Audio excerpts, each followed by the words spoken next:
C'est top. De retour sur le plateau de la tranche info, place maintenant à l'échange et au débat dans notre focus. Nous sommes mardi et nous avons nos observateurs habituels en la personne de Daryl Pézeron. Bonsoir Daryl. Bonsoir Harold, bonsoir à la Guadeloupe. Maniembe présent aussi. Bonsoir Maniembe. Bonsoir Harold, bonsoir à la Guadeloupe. Et Miguel Garin. Bonsoir Miguel. Bonsoir aux téléspectateurs de Canal 10 et bonsoir Harold. Confectionné par maman ? Bien sûr, toujours. Bonsoir à vous en tout cas. Et ce soir, nous avons effectivement deux autres invités pour parler effectivement d'une thématique assez importante. On va revenir un peu sur la gestion de crise Covid. Vous savez, il s'est passé beaucoup de choses. Et nous avons donc sur le plateau Pamela Aubertan qui est politologue. Bonsoir Pamela. Bonsoir à la Guadeloupe, bonsoir à Tony. Et nous sommes aussi en compagnie d'une avocate en la personne de Sandrine Fandou. Bonsoir Madame Fandou. Bonsoir la Guadeloupe, bonsoir Harold. Alors, la semaine dernière, comme vous le savez, on a commencé une petite série d'émissions pour revenir sur la gestion de crise Covid. Qu'est-ce qui nous a déclenché ? C'est un peu les aveux du géant pharmaceutique Pfizer en Commission européenne qui a finalement reconnu qu'il n'avait pas testé son vaccin sur la transmission du Covid-19. Bon, de là est partie effectivement une série de tollés, forcément, puisque ça ne nous avait pas été vendu comme ça, on va dire ça entre guillemets. Actualité qui a été remuée aussi par le blanchiment, on va dire, le blanchiment de Christian Péronne, professeur émérite quand même, qui a été littéralement vilipendé pendant la gestion de crise Covid, puisqu'il avait un avis contradictoire à ce que Pamela justement appelait la doxa. Il s'est repris maintenant dans les médias, tout le monde est en train de parler de doxa Covid. Et justement, pour parler de Christian Péronne, vu que toutes les accusations et les plaintes qui avaient été portées contre lui, eh bien, sont non avenues maintenant, puisque l'ordre des médecins, enfin la chambre disciplinaire de l'ordre national des médecins, a débouté toutes ces demandes. Moi, je vous propose quand même qu'on regarde une petite séquence. Ça se passe sur CNews, chez Pascal Praud, où il faisait face effectivement au journaliste Jérôme Béglé qui a défendu bec et ongle effectivement cette vaccination et il l'a confronté justement devant le cas Péronne et ça donne ça. Moi, je me souviens d'avoir fait des débats avec lui au tout début du Covid. Il était très respecté, invité partout, etc. Et en fait, à un moment donné, parce que c'est vraiment son métier, sa spécialité, son discours a varié de la doxa.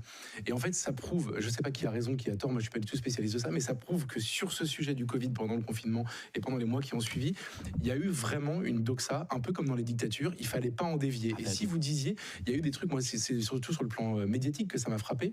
On avait fait un entretien avec Valeurs Actuelles sur notre chaîne YouTube de Christian Péronne, qui a été censuré par YouTube, et notre chaîne a été interdite pendant une semaine parce que dans les conditions générales d'utilisation de YouTube, vous ne pouviez pas dire, et c'est ce qu'il avait dit, que le vaccin n'empêche pas forcément la transmission, ce qui aujourd'hui est une vérité absolue. Sur ce cas-là, c'était l'URSS. Et expliquez ça à M. Béguet qui se sera trompé de A à Z sur on va pas se rengoler sur le... Honnêtement, moi il a raison. Vous ne pouvez pas dire autre chose que la vérité. Je veux dire, le vaccin n'empêche pas la transmission. Vous êtes quand même d'accord là-dessus, j'espère. Pardon, Jérôme, je voulais... Non, mais Jérôme, en fait, personne ne veut jamais reconnaître ses erreurs. Vous êtes quand même d'accord là-dessus, cher Jérôme. Ça amoindrit la gravité du mal que... Non, on parle de la transmission, là. N'évitez pas le débat. Mais je n'évite pas le débat. Non, ça n'empêche pas la transmission, ça amoindrit le... Et pourquoi on nous a demandé de nous faire vacciner ? C'était bien pour pas tous à l'hôpital. Mais non. Mais non. Alors, mais non. J'avais dit j'en parlais pas. Mais non. Mais c'est fini. Regardez, c'est fini. Mais pardonnez-moi, mais ce que vous dites, c'est incroyable de dire ça. Non. Mais ici, on nous a vaccinés tous pour ne pas transmettre la maladie. Pas tous, Pascal. Je suis désolé de vous le dire. Les gosses de 18 ans, ils finissent pas à l'hôpital. Et la vaccination contre les Je suis désolé. contre les formes graves. Et la vaccination contre les formes graves. Mais ça, c'était pour les personnes à ce moment-là qui terminaient à l'hôpital. Mais il n'y a pas de gosses de 10 ans. Aujourd'hui qu'il fallait insister là-dessus. De 0 à 30 ans, il n'y a pas de mort. Donc on nous a vaccinés en disant c'est la transmission. Je suis désolé de vous le dire. Ayez l'honnêteté intellectuelle de le reconnaître quand même. Et tu t'aperçois que ce vaccin n'empêche pas la transmission. je pense qu'à la fin des fins, il valait mieux être vacciné que ne pas l'être. Ça, c'est vraiment... En fait, tes arguments, tu peux parler pendant des heures. Olivier Benkemoun nous a relancé. Je ne voulais pas du tout relancer ce débat, mais il a subi le sort des dissidents soviétiques. Et bien sûr, on l'a mis sur un bûcher. On l'a mis sur un bûcher, comme au temps de la sorcellerie. Voilà. Pas du souffler. Bon. Olivier un moment extrêmement gênant, effectivement, en plateau. Et moi, je voudrais porter votre attention sur un petit détail, effectivement, dans cette vidéo. Chaque détail compte, et la gestuelle aussi, et les expressions comptent beaucoup. Regardez, effectivement, cette petite censure en direct. Honnêtement, moi, il a raison. Vous ne pouvez pas dire autre chose que la vérité. Et je veux dire, le vaccin. Vous ne pouvez pas dire autre chose que la vérité. Et je veux dire, le vaccin. Vous ne pouvez pas dire autre chose que la vérité. Et je veux dire, le vaccin. Vous ne pouvez pas dire autre chose que la vérité. Et je veux dire, le vaccin. Donc, vous voyez le petit geste, genre referme ta bouche. Je trouve que c'est assez symptomatique de ce qui s'est passé pendant la période Covid, puisqu'effectivement, on a vu ce genre de censure à plusieurs reprises. Pamela. Ben là, on a un superbe exemple de ce que c'est le dogmatisme, c'est-à-dire qu'on vous prouve par A plus B que vous êtes trompé, que c'est faux, et pourtant vous continuez à proférer ce genre de discours et finalement à dire qu'effectivement la vaccination était mieux que tout. Donc c'est un exemple parfait et c'est très éloquent de ce que c'est le dogmatisme et de ce que n'est pas justement la science. Justement, la science, il y a des faits. D'ailleurs, on peut rappeler un certain nombre de faits. On a souvent dit que le vaccin empêchait les formes sévères, les formes graves. Il faut savoir que Pfizer, dans son étude, avait dit qu'elle ne savait pas si ça protégeait les formes sévères ou les formes graves parce qu'il n'y avait pas assez de formes graves et de formes sévères. Rappelons-le, le grand chercheur Ioannidis l'a rappelé, le Covid... finalement, le taux de mortalité est extrêmement bas. Le taux de survie est de plus de 99%. Et quand on va dans les tranches plus jeunes, il est de 0,001% le taux de mortalité. Donc, justement, la science, aujourd'hui, on a de plus en plus de données.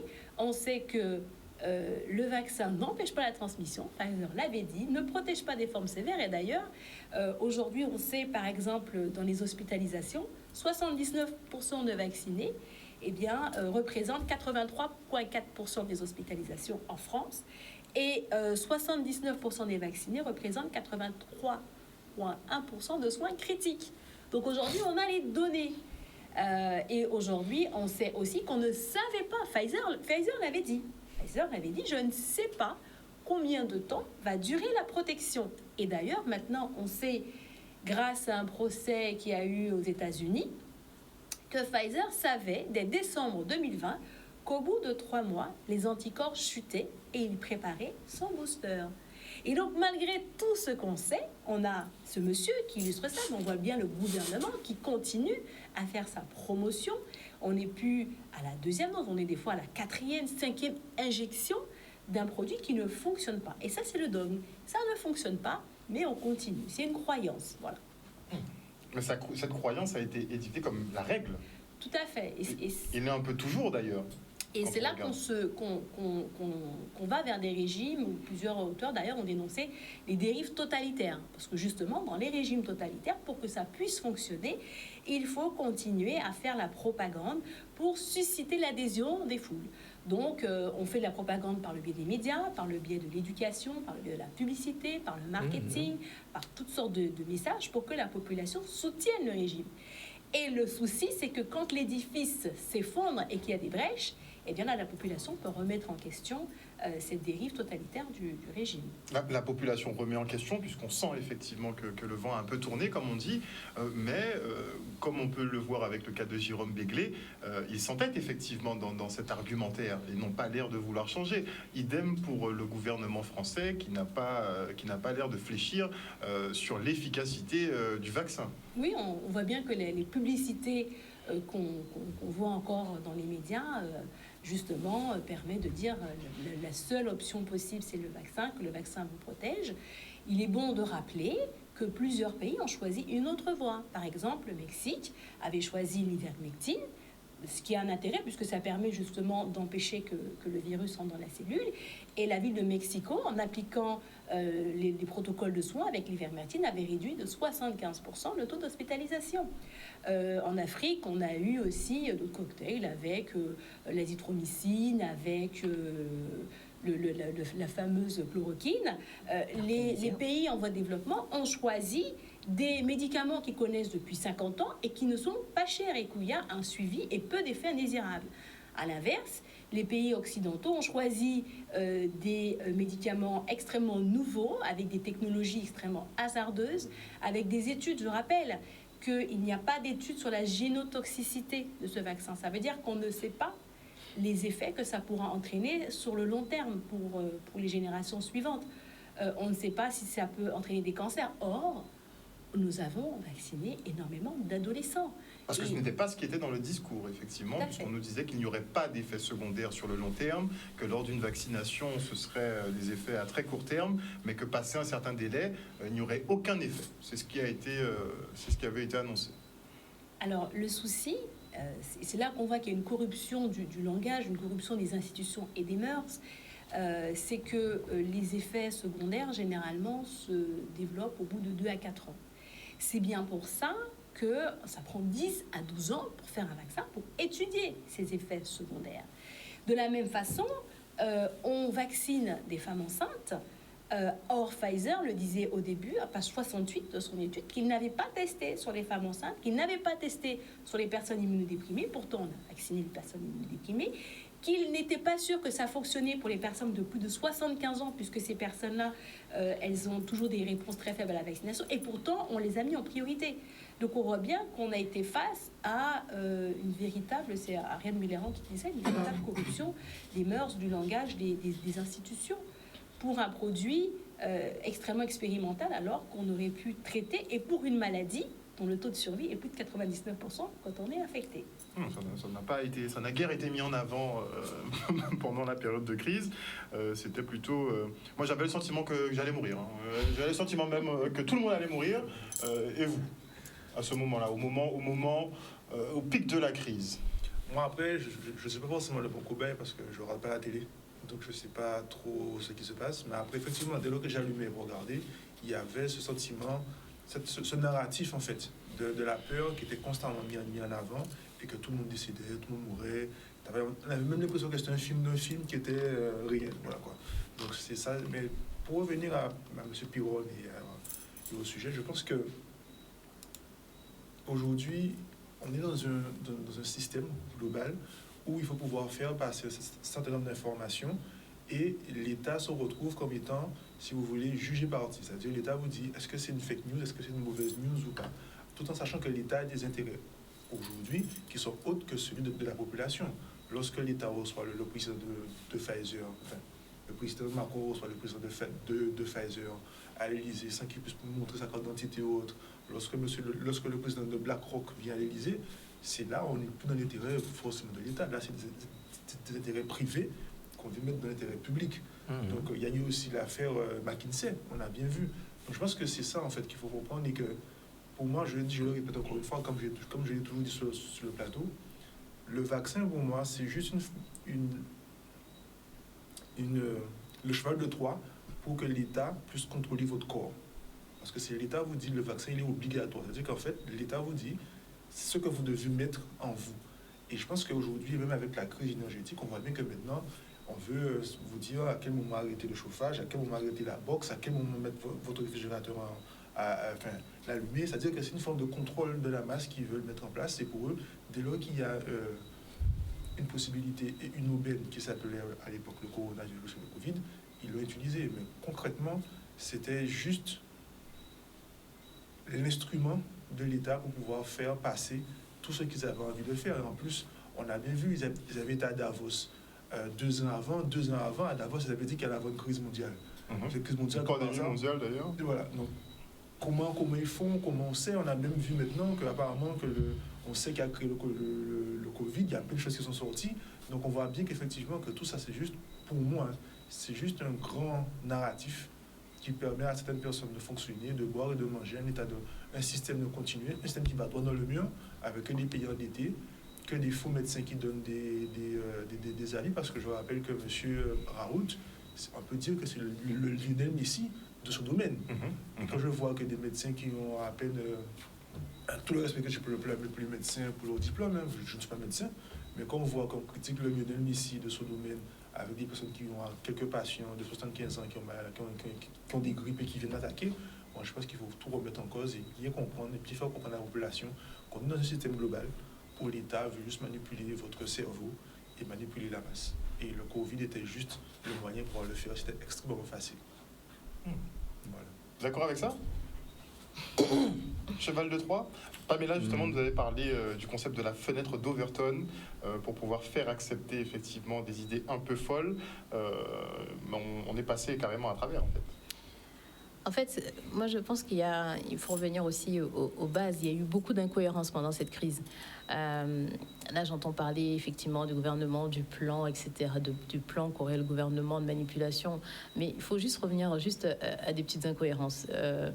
On va parler par exemple d'un arrêt du Conseil d'État du 1er avril 2021 où les faits étaient les suivants. On était en pleine crise sanitaire, il fallait porter son masque et la vaccination, les campagnes de vaccination battaient leur plein, on va dire. Et il y a un monsieur assez âgé qui a fait un recours parce qu'il s'était vacciné.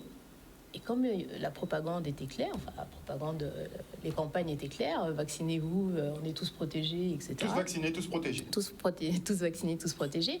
Il a été devant le Conseil d'État, il a dit, bon écoutez, moi je me suis vacciné, donc je n'ai plus à porter le masque. Hein, ça fait l'objet d'une procédure en référé, c'est-à-dire une procédure rapide devant le Conseil d'État, pour dire, voilà, donc je suis vacciné, je peux enlever mon masque. Et le Conseil d'État lui dit clairement, dans un arrêt où c'est écrit noir sur blanc, que en l'état actuel des choses, on ne sait pas si le vaccin empêche réellement la transmission et donc qu'il n'échappera pas, entre guillemets, à cette obligation vaccinale. En tout cas, c'est préconisé et la campagne restera la campagne, en gros. Donc, on a déjà cette admission par des juridictions suprêmes, puisque le Conseil d'État, c'est la plus haute juridiction des juridictions administratives, que le vaccin n'empêchait pas la transmission.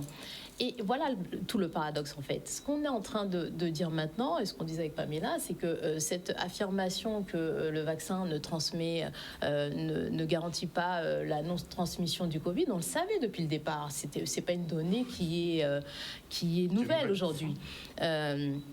D'autre part, il faut souligner que tous ces vaccins sont en autorisation de mise sur le marché. Alors, petite nouvelle, Pfizer, il y a quelques semaines, a reçu de la Commission européenne le droit, donc n'est plus sous AMM, a un droit donc de vendre son vaccin et donc a une autorisation de mise sur le marché de 5 ans.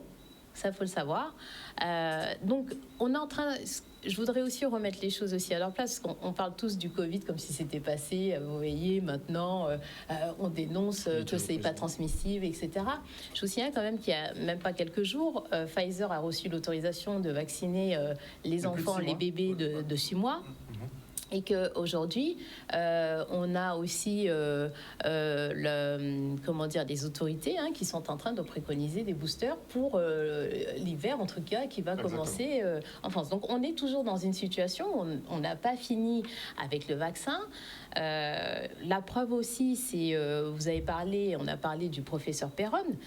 Effectivement, le professeur Perron, c'est très surprenant parce que quand on voit son CV, c'est quelqu'un qui a toujours été militant pour la vaccination. Je pense qu'il en a fait sa vie, sa carrière. Il l'a dit. Voilà, exactement. Il a été vilipendé, traité presque de charlatan. Aujourd'hui, il se voit reconnaître par la chambre disciplinaire de médecins, même si ça fait l'objet d'un appel conservatoire. Oui. Il se voit reconnaître que ce qu'il disait, il avait le droit de le dire, vu son positionnement et sa carrière internationale. Mais vous remarquerez que dans les médias mainstream, on ne l'a pas invité pour dire « Ah bon, monsieur Perron, professeur Perron, vous avez effectivement... » Non, c'est passé. Enfin, vous allez voir ça dans des médias vraiment très restreints. Vous allez même en parler aux gens. Ils vont dire « Ah bon, limite, on ne sait pas qui c'est ce professeur. » Et en fait, vous voyez qu'il y a un décalage dans l'information et ces incohérences qui ne vont pas. Qu'est-ce qu'on fait alors professeur Perron, oui, il a eu raison. Alors, qu'est-ce qu'on fait de l'information qu'il a? Qu'est-ce qu'on fait aussi du fait que Pfizer n'était pas présent devant le Parlement européen pour répondre aux députés européens sur la question des vaccins? Qu'est-ce qu'on fait de cette information-là? Pourquoi les choses... en fait, les faits qui arrivent incitent à se poser des questions et on n'a même pas besoin d'aller vraiment très loin, c'est ça que je veux dire. C'est que même en surface déjà. Même en surface, ce paradoxe, les questions restent en suspens et pourtant malgré ça, l'aveuglement continue et on incite toujours les gens à se vacciner. Donc moi je voulais souligner ça.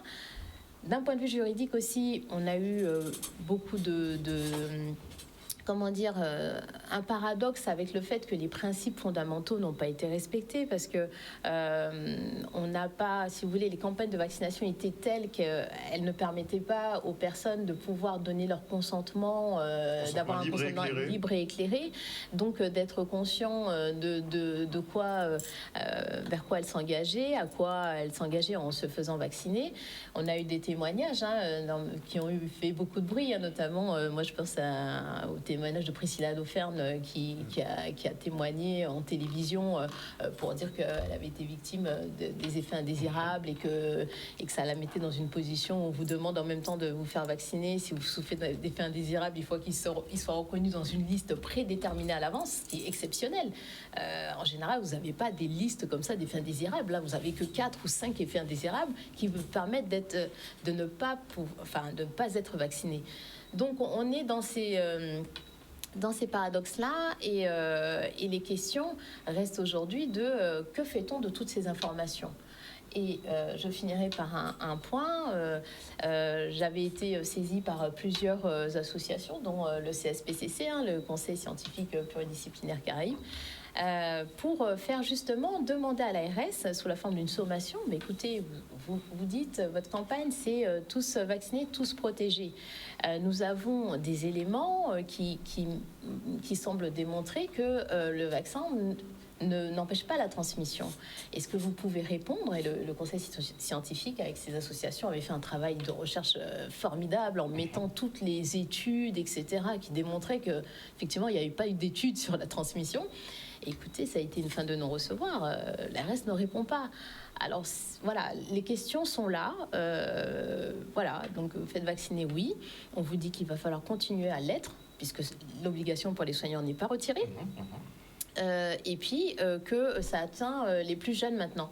Donc la nouvelle, je crois que c'est Madame Autran qui remplace Delfrécy à la tête du conseil scientifique qui est devenu le COVAX, etc. Et vous a démontré, enfin en tout cas, est très très favorable à la vaccination des enfants. Donc on ne peut pas parler encore au passé, on ne peut pas dire que le Covid était une étape pour. Non, enfin c'est pas terminé, on y est encore. Je lisais le Parisien ce matin, et on parle de 8e vague, voire de 9e vague. Donc on a encore...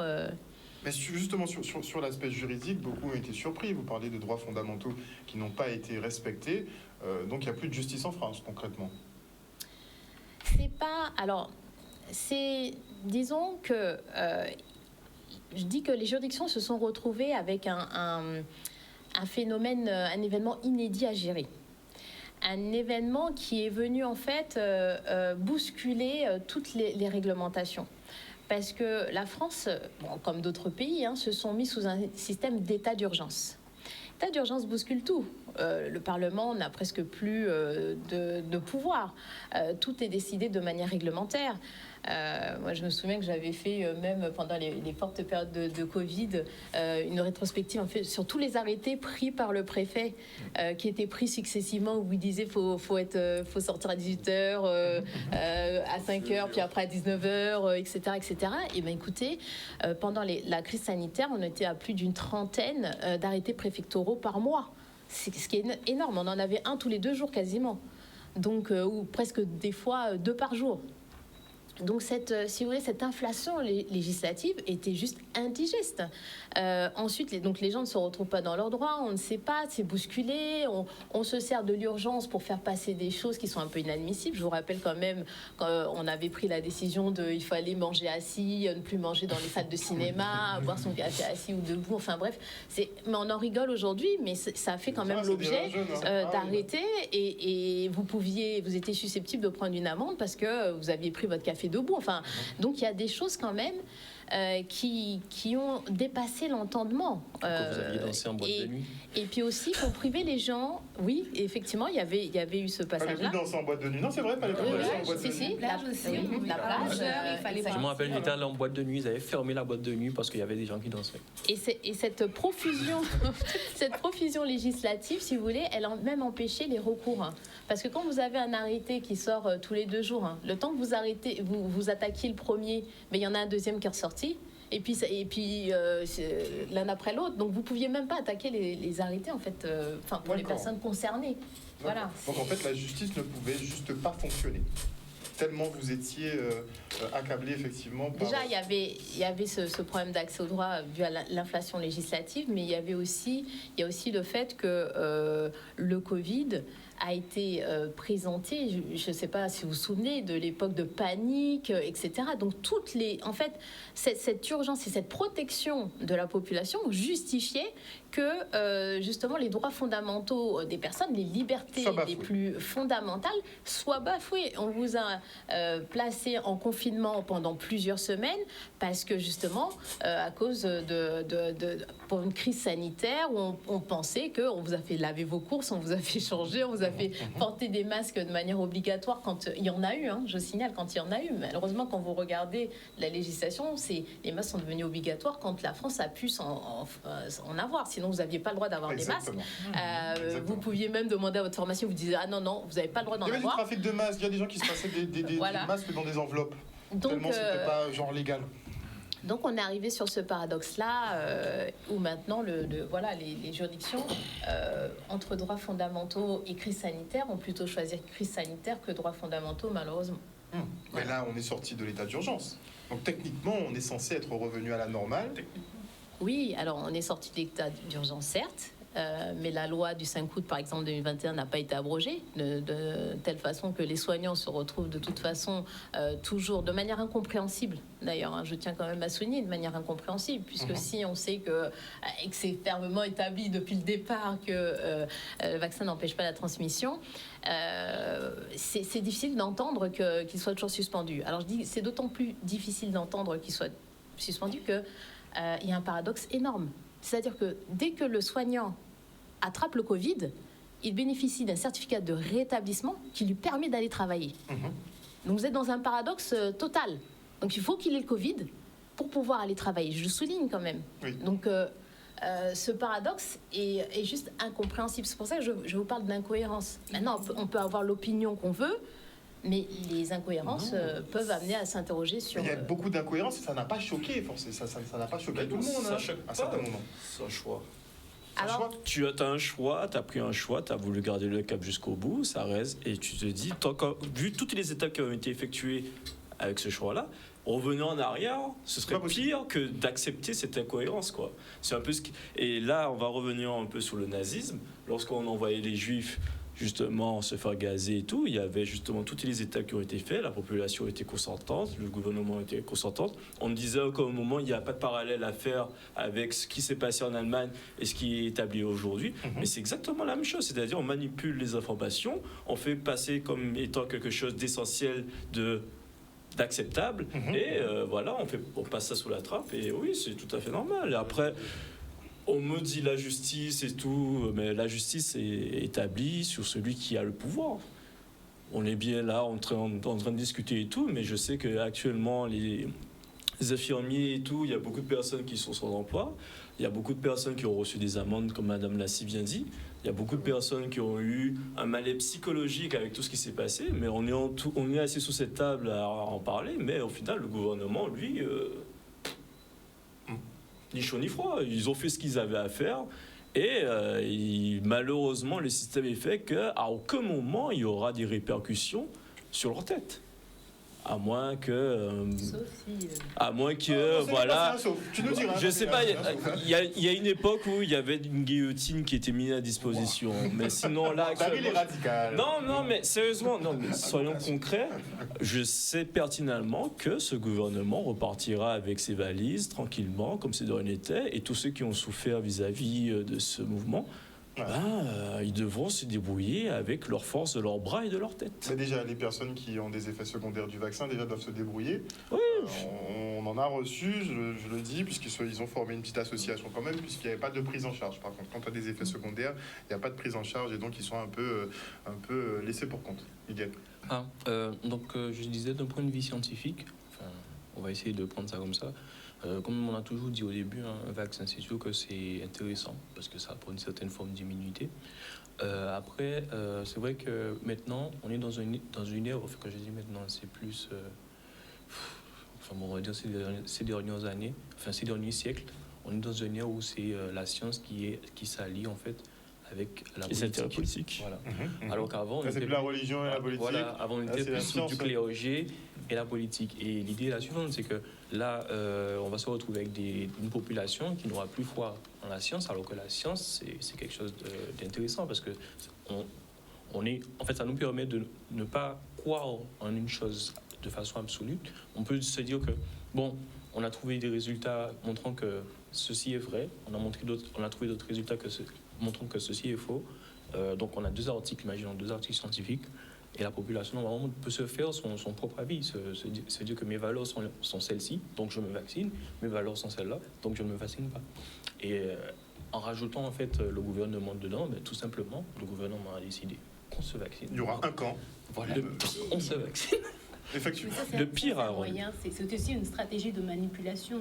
C'est-à-dire, c'est le biais stratégie de manipulation de diviser la population, de cliver la population, de créer des camps pour et contre. Quand vous faites ça, vous diminuez la cohésion sociale du groupe et donc du coup, le groupe, il est disloqué, il est divisé. Et justement, vous faites du détournement. Donc les masques, les vaccins, les ci, les ça. Donc les gens se détournent, mais ils ne voient pas forcément ce qui se passe derrière. Et donc, quand les gens sont divisés, mais ils sont beaucoup plus faibles, ils sont beaucoup moins solidaires. Et donc, du coup, le groupe est complètement disloqué. Et c'est vrai qu'on l'a vu durant cette campagne de vaccination, il y a des couples qui se sont déchirés. Oui. Vous avez là aussi, je pense que Maître Cambon pourra en parler, sur justement la vaccination pour les mineurs, où l'un des parents les parents divorcés pouvaient décider. Donc, on a créé vraiment beaucoup de divisions. Beaucoup de dislocation au sein des couples. Et ce qui est intéressant, c'est de voir à qui profite ce crime. Et on se rend compte que Pfizer a fait des profits faramineux. Comme jamais. Faramineux, en des trimestres, en des milliards de dollars. On s'est rendu compte aussi que le nombre de personnes, les 5 premières fortunes de France, alors je ne dis pas, mais en tout cas les 5 premières fortunes de France ont vu leurs revenus, leur fortune doubler durant la période de la pandémie. On a vu durant cette période de la pandémie un milliardaire apparaître toutes les 26 heures. Donc on a vu une véritable concentration des richesses aux mains d'une minorité. Et à côté de ça, on a vu 160 millions de personnes basculer dans la pauvreté, essentiellement les femmes, les habitants des pays en voie de développement et les personnes racisées. Il y a eu un rapport d'Oxfam qui est sorti dessus. Et donc on se retrouve face à des écarts de richesse faramineux, où la classe moyenne est complètement érodée, les pauvres sont de plus en plus pauvres. Et c'est vrai que du coup, des fois, on peut se poser la question, ça a été comme une véritable façon de se réapproprier en fait les richesses et en tout cas de redistribuer les choses. Autre point aussi sur les compagnies pharmaceutiques, il y a plusieurs études qui existaient depuis longtemps sur leur corruption. Ce n'est pas les études de la Commission européenne, de la House of Lords, qui parlait justement de cette corruption de l'industrie pharmaceutique qui a réussi à corrompre le corps médical. La formation, c'est une corruption systémique, les médias, les politiques, et je vous recommande, les universités aussi. Je vous recommande aussi l'ouvrage de Peter Gaucher, justement, qui comparait, il parle de remèdes mortels et crimes organisés, qui comparait l'industrie pharmaceutique à la mafia. C'est-à-dire qu'aujourd'hui, l'industrie pharmaceutique, elle sait pertinemment que son médicament, par exemple, va entraîner des effets indésirables. Elle le sait. Elle le sait que de toute façon, au bout d'un moment, ça va se savoir, elle ira au procès. Elle le sait, mais qu'est-ce qu'elle fait? Elle met en banque. Elle se dit, je vais réaliser un profit sur ma période où j'ai un brevet sur ce médicament pendant 20 ans, par exemple, de 12 milliards. Je donnerai 1 milliard au procès. En attendant, j'ai réalisé un bénéfice de 11 milliards. Donc, on est face, c'est ce que Peter Gaucher dénonçait, à une industrie mafieuse et qui a ses tentacules partout. Donc, je pense que ça, c'est important. On a une belle démonstration, d'ailleurs, avec le scandale McKinsey, de voir effectivement que c'était la même politique qui était appliquée d'un pays à l'autre. McKinsey qui a d'ailleurs des liens avec Pfizer. Très étroit avec Pfizer. Effectivement, on s'est rendu compte, entre guillemets, c'est vraiment une mafia qui a décidé pour le monde. Juste sans aller au-delà de la France ou ce qui s'est fait au mondial, juste en restant chez nous, on a pu voir avec les différents débats qui ont eu lieu avec les différents intervenants, que ce soit certains professeurs de l'université et justement d'autres scientifiques de chez nous, cette rupture entre ceux qui étaient pour le vaccin, qui ne faisaient que rabâcher ce qui se disait sans utiliser leur propre bagage scientifique, c'est-à-dire ils ont juste... On t'a dit t'es pas médecin.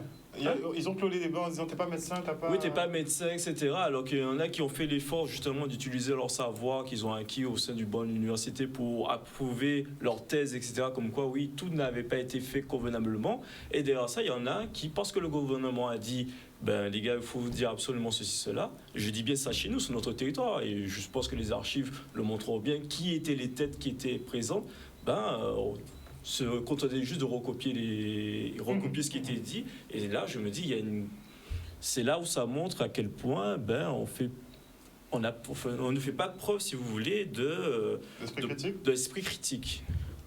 On reste... Papa, la France a dit ceci, cela, donc je dois dire ceci, cela. Et ce que j'ai acquis au cours de ma carrière en tant que scientifique, je peux le mettre de côté parce qu'il y a de l'argent qui a été glissé sous la table ou je ne sais quoi, ou... Voilà, c'est ce qui a été dit. Et comme j'ai pas envie de me mettre en tant que paria, donc j'applique les choses comme un animal qui serait attaché à une laisse. Mais c'est exactement ça. Le propre des régimes totalitaires, c'est de tuer la dissidence. Donc on peut la tuer physiquement ou socialement ou médiatiquement. Il faut éviter l'esprit critique, il faut éviter la dissidence. Et d'ailleurs, on le voit de plus en plus. Par exemple, on a vu que peu de jeunes, finalement, se sont manifestés alors qu'on leur privait de leur liberté. Mais aussi, c'est peut-être en lien avec, justement, l'école qui n'est plus, justement, ce temple du savoir, l'école qui a subi énormément de coupes budgétaires. Et vous avez même des professeurs des écoles, il y en a un qui a fait un livre sur la fabrique du crétin.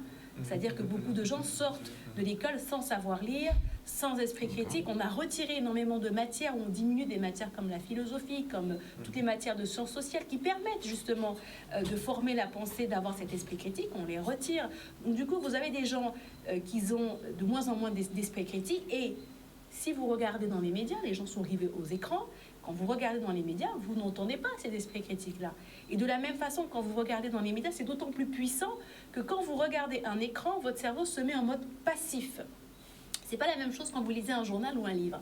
Donc vous êtes sous un mode passif, donc vous absorbez, vous êtes dans une forme d'hypnose, vous absorbez, et donc du coup, votre discernement s'émousse. Parce que vous allez vous comporter. Moi, j'entends des gens qui disent « Ah ben j'étais dans une fête de Noël avec la famille, ils ont mis une table vaccinée, une table non vaccinée. » Depuis quand on fait ça en Guadeloupe ? Donc vous voyez que ces choses ont été intériorisées, les gens ne se sont même pas rendus compte de cela. Et c'est là que la manipulation est extrêmement raffinée et beaucoup plus puissante que celle qu'on avait durant la période qu'on a connue, la période sombre de la Seconde Guerre mondiale. Et c'est pour ça qu'il faut être extrêmement vigilant face à cela, puisque petit à petit, on entre dans cette société-là totalitaire. Moi, je tiens à rappeler, par exemple, on est sorti soi-disant de l'état d'urgence. Et Maître Fondo l'a rappelé, on est sorti de l'état d'urgence, mais les soignants sont toujours suspendus, ils ne sont pas réintégrés. Ça veut dire que, je parle sous sa gouverne, qu'on a l'impression qu'on entre dans le droit commun. Et c'est extrêmement grave, parce que ça signifie qu'aujourd'hui, n'importe quel groupe social, n'importe quelle profession, aujourd'hui, le gouvernement peut décider vous n'avez pas rempli tel critère, vous perdez votre poste, vous êtes suspendu jusqu'à ce que vous acceptiez. Donc c'est comme une forme de crédit social où on a comme des chevals de Troie et comme des brèches qu'on ouvre. Et c'est pour ça qu'à mon sens, il est fondamental, et c'est pour ça que le conseil scientifique, on soutient beaucoup les soignants, même si on n'est pas toujours sur le terrain actuellement, mais c'est une brèche importante qu'il faut justement refermer au plus vite possible. Parce que sinon, c'est toute la population qui sera concernée, et à n'importe quel moment, on pourra très bien exiger soit un vaccin, soit autre chose, on ne sait pas. Et donc c'est très très très grave, et c'est comme ça qu'on ouvre les boîtes de Pandore, d'où en fait finalement, je pense que c'est Maître Fondo qui me disait ça un jour, en fait on est tous suspendus. Mais la boîte de Pandore, elle est bien ouverte, à savoir si après on pourra la refermer. Vous parliez justement d'entrer dans le droit commun, on a bien senti que c'était un petit peu l'objectif, mais ils ne pouvaient pas l'atteindre pour l'obligation vaccinale globale pour toute la population, c'était pas possible. Donc ils se sont rabattus sur les soignants. Est-ce que vous pensez qu'un retour en arrière est possible ?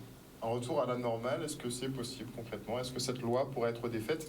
Ou est-ce qu'on est parti effectivement dans cet État totalitaire. Mais les présidents jusqu'à la fin, là. Ouais, il y a Alors, encore, moi, on a encore quelques années. J'aimerais juste préciser une chose que Harold, tu as dit tout à l'heure que les personnes qui avaient des effets indésirables n'avaient aucun recours, etc. Si, il y a un recours Quand quand je même. dis aucun recours, c'est qu'ils n'ont pas de réponse des organes de santé, en fait. C'est Alors, débrouillez-vous. juste une parenthèse, c'est vrai, il y a eu un dispositif qui est mis en place par l'ONIAM, mais c'est vrai que c'est un dispositif qui est très très long, enfin qui est assez long et qui ne satisfera pas, comme ça n'a pas satisfait les personnes qui étaient déjà victimes, notamment des premiers vaccins, qui étaient la chaîne, hein, voilà, HN, hein, donc qui sont toujours en procédure depuis plus de 10 ans. Donc effectivement, il y a quand même quelque chose de prévu, mais c'est vrai que d'un point de vue Pfizer efficacité, a bien calculé son coût. De toute façon, les procès sont dans 10 ans, 20 ans, donc... Après, effectivement. Alors moi, je voulais juste aussi souligner, parce que c'est vrai qu'on parle de très gouvernement, très, très local, mais ce qu'on a oublié dans toute cette affaire, c'est qu'il y a des États européens, notamment, par exemple, je pense à la Roumanie, la Lituanie, des États qui ont dit, écoutez, le vaccin, nous, on n'en veut plus. Et qui sont adressés à Pfizer en leur disant, écoutez, nous, on arrête maintenant d'acheter les vaccins, etc. Écoutez, Pfizer leur a répondu, vous êtes gentil, mais en gros, de toute façon, nous n'avons pas signé les contrats avec vous.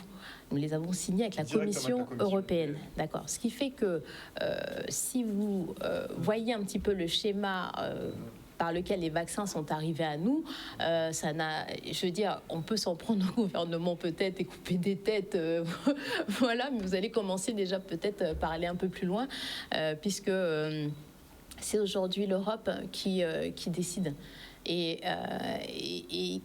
Et quand on est juriste, c'est vrai que ça peut être paradoxal, puisque le début de l'Union européenne, c'était, je rappelle très rapidement, après la Deuxième Guerre mondiale, on fait la CECA en 1951, 1957, on fait le traité de la Communauté économique européenne, le traité de Rome.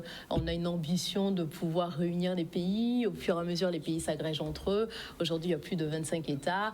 C'était une force qui était censée être économique, avec une liberté de concurrence, de circulation et des personnes, etc.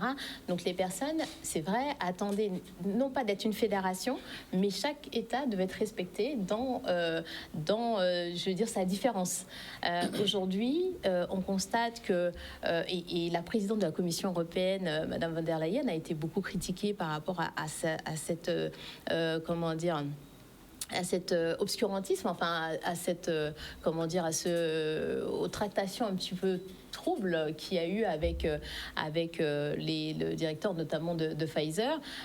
Il lui a été demandé notamment par des députés européens, je passe à Michel Rivasi, député européen Les Verts, qui a demandé déjà à avoir accès en fait aux échanges qu'il y a eu entre la Commission européenne et les directeurs de laboratoire, puisque les fonds engagés sont finalement les fonds des États, et on parle de plusieurs milliards d'euros.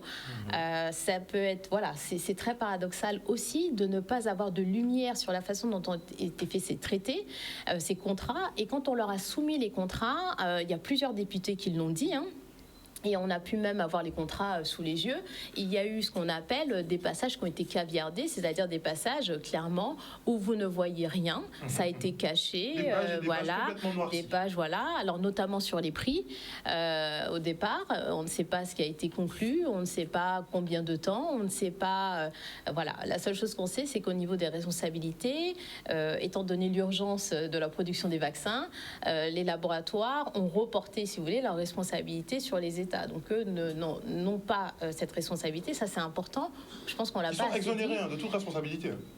En tout cas, vous ne pourrez pas les attaquer comme ça directement, ce qui fait qu'aujourd'hui, effectivement, c'est une sorte d'impunité parce qu'il faudra passer par d'autres choses, même si on vous dit que la responsabilité du fait des produits dangereux n'a pas été abolie par les lois récentes, etc. Mais il y a quand même cette difficulté à pouvoir trouver en face, à trouver la partie adverse, entre guillemets, contre laquelle vous iriez vous plaindre si... vous souffriez d'un effet indésirable. Donc il y a cette dimension européenne qu'il faut prendre en compte, puisqu'aujourd'hui c'est quand même l'Europe qui dicte, paradoxalement, qui dicte tout. Voilà. Donc les décisions se prennent au niveau européen. Vous avez bien vu que les AMM, les autorisations de mise sur le marché, dépendent de l'Union européenne. Voilà. Non, clairement. On a compris, hein, l'Union européenne part en guerre, on part en guerre aussi. C'est vrai que là, Macron parle en européen. Il adore dire ça, parler en européen. Mais la question reste posée. Est-ce qu'on pourra effectivement, ou est-ce que certaines personnes pourront se retourner contre les politiques des États ? Non. Ou bien eux aussi resteront impunis, même après avoir menti ? Non. Moi, Non, soyons francs, ne tournons pas autour du pot, non. Mais non, ils vont nous regarder de l'entour. Ah, mais vous voulez quoi? Un biscuit? On va retourner chez vous. Madame Aubertan a très bien souligné le fait que les effets indésirables vont émerger d'ici 2, 3 ans, 4 ans, 5 ans. On ne sait pas du tout le futur. Est-ce qu'il faudra attendre tout ça ? On aura peut-être des réponses dans pas très longtemps. Peut-être avant. Ouais. Mais ça sera lié peut-être au contexte social qui aurait été très difficile et qui aurait été provoqué en fait par cette crise sanitaire. Parce qu'on ne peut pas oublier, et ça vous l'avez très bien dit, qu'à côté de ça, il n'y a pas que la crise sanitaire. Ça a entraîné aussi une crise économique sans précédent et un recul sur les droits sociaux sans précédent non plus. Une crise aussi psychologique. On sait que le nombre de suicides a augmenté. On sait que beaucoup de gens ont fait des dépressions. La consommation d'antidépresseurs a augmenté. Et puis surtout, chez les enfants, ça a touché beaucoup les enfants. On a vu des suicides qui n'existaient pas chez une tranche d'âge, chez les petits. Donc, effectivement, ça n'a pas eu que des impacts économiques. Ça a eu des impacts aussi sur la culture, sur l'art, puisque les artistes ne pouvaient plus se produire. Donc, ça a eu vraiment des effets sur toute la société. Et moi, je me dis, ça nous pose une question. Quand on a tout perdu, qu'est-ce qui nous reste en fait ? Qu'est-ce qui nous reste ? Il y a des gens qui sont à ce stade-là, on pense aux soignants. Clairement, après un an de suspension et une loi savamment rédigée pour faire en sorte qu'ils soient privés de toute ressource pendant cette période-là, franchement, c'est un machiavélisme, mais bon. Miguel. Alors, j'ai juste une petite question. Est-ce que vous savez s'il y a eu une étude qui met en avant le côté propagande, peur, etc. et en fait qui rend du coup, qui donne au vaccin un aspect placebo et du coup qui augmenterait la probabilité. Oxygène? Comment? Le côté oxygène? Non, l'effet placebo, c'est-à-dire que quelqu'un qui aurait pris un vaccin aurait l'impression de ne pas avoir le Covid ou que ses anticorps, je sais pas ça, exactement. Il faudra attendre l'invité, le spécialiste sur la question. Ah, ok. Bon. Il nous faudra mettre ça. Mais t'inquiète pas, ça vient. Ok, il n'y a pas de souci. Mardi prochain. Oui, très certainement. J'essaie de nous avoir ça justement pour la semaine prochaine, pour qu'on parle un peu plus sur l'aspect scientifique, mais il nous faut vraiment quelqu'un de calé là-dessus. Ok, deuxième aspect, pour revenir sur le personnel soignant, l'une d'entre elles a dit tout à l'heure là que éventuellement ce serait peut-être encore un autre corps de métier qui sera attaqué. Effectivement, c'est vrai, mais j'ai envie de dire déjà, premièrement, le personnel soignant, c'est le personnel soignant, quoi. Donc, ce sont des gens qui sont censés nous aider. Donc, du coup, on n'a même pas normalement le besoin de se poser la question de si on doit, eux, les aider ou pas. Voilà, donc c'est juste ce point-là que je voulais mettre en avant. On verra comment ça se goupille. On espère qu'il y aura un dénouement positif. Bon, pour Daryl, il n'y aura rien de positif dans tout ça. Non, arrête. Ce que j'aime pas, c'est qu'on est en train de raconter quelque chose qu'on a déjà dit il y a 2 ans. Bon, c'est vrai. On revient encore sur ça en mode, vous voyez, on avait raison, mais moi je me dis, en attendant, il y a encore des gens qui ont subi un traumatisme, ils ont perdu leur emploi, et que madame a dit, qu'est-ce qu'il nous reste? Il nous reste nos bras, nos jambes et notre cervelle pour nous adapter à la situation et continuer à marcher de l'avant, quoi. Et ça, c'est une réalité. Mais en évitant les pièges? En évitant du mieux que possible. En tout cas, regardez le chlordécone. On est là depuis 20 ans, en train d'en parler, et on espère quelque chose vis-à-vis de l'État français. Arrêtons la blague. Respectons-nous. Et prenons de bonnes décisions à l'avenir. Voilà. Et le mot de la fin, pour vous deux. Bien, le mot de la fin, c'est de faire preuve de discernement, puisque je pense qu'on est dans une dérive totalitaire et je ne pense pas qu'ils vont s'arrêter. Là, ils prennent une pause. On parle de climat, on parle d'énergie, donc je pense que ça va continuer. Et donc, Pour ceux qui se sont fait, entre guillemets, avoir, je vois, il y avait un sondage dernièrement d'Australie où 65% des personnes interrogées qui se sont fait vacciner regrettent. Donc, pour ne pas avoir de regrets, pratiquons le discernement. Faisons attention à nos écrans, faisons attention à ce qui rentre. Et posons-nous la question pour pratiquer le discernement. Quand je parle, c'est qui parle? Quand je décide, par exemple, de faire des séparations entre vaccinés et non vaccinés, masque et non masque, c'est qui? C'est les médias, c'est moi.